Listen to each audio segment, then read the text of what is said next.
Hello guys, ക്ലാസ്സൊക്കെ തുടങ്ങിയ കാരണം ബുക്കൊക്കെ വാങ്ങാൻ വേണ്ടിയിട്ടാണ് കേട്ടോ പുറത്തേക്ക് പോയത്.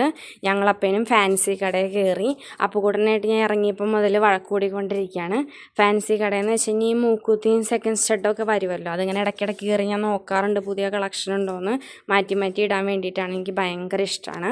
ഇത് നോട്ട് ബുക്ക് വാങ്ങുന്ന ചേട്ടൻ്റെ കട.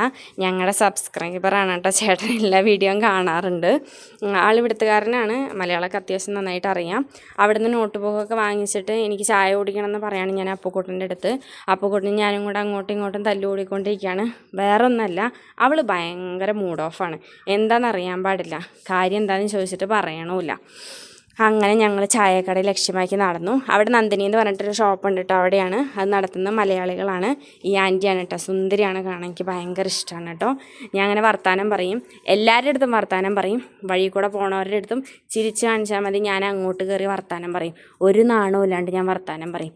അവർ വെറുതെ ചിരിച്ചാൽ മതി, പിന്നാലെ നടന്ന് ഞാൻ വർത്താനം പറയും. പിന്നെ അവർക്ക് തോന്നും എന്തിനാ പരിചയപ്പെട്ടേന്ന്. അങ്ങനെ തോന്നാറുണ്ടോയെന്ന് എനിക്കറിയാൻ പാടില്ല. അങ്ങനെ വലിയ കാര്യമായിട്ട് എന്നെ ഉപദ്രവിക്കാറില്ല.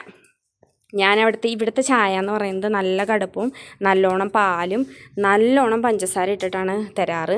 ഈ പ്രാവശ്യം ഞാൻ പറഞ്ഞു കടുപ്പവും പഞ്ചസാരയും പാലൊക്കെ കുറച്ച് മതി, അല്ലെങ്കിൽ ഒരു മട്ട് പോലെ കുടിക്കാൻ പറ്റത്തില്ല, ഭയങ്കര ബുദ്ധിമുട്ടാണ്.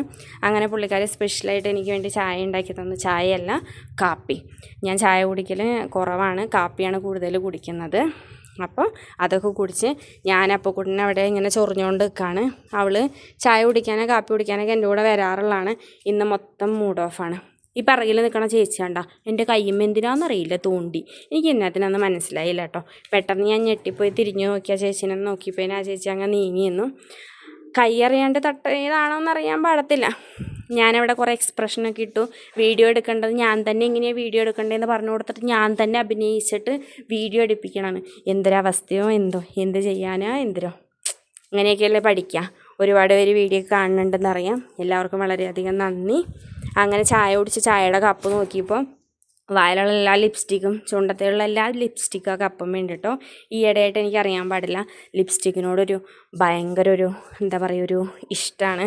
ലിപ്സ്റ്റിക്ക് ഇടാണ്ട് ഇപ്പോൾ ഉറങ്ങത്തില്ല എന്നുള്ളൊരു അവസ്ഥ വരെ എത്തിത്തുടങ്ങി. ആ മൈൻഡൊക്കെ മാറ്റി തുടങ്ങണം. ഞാൻ ആദ്യം അങ്ങനെ ഉപയോഗിക്കില്ലായിരുന്നു.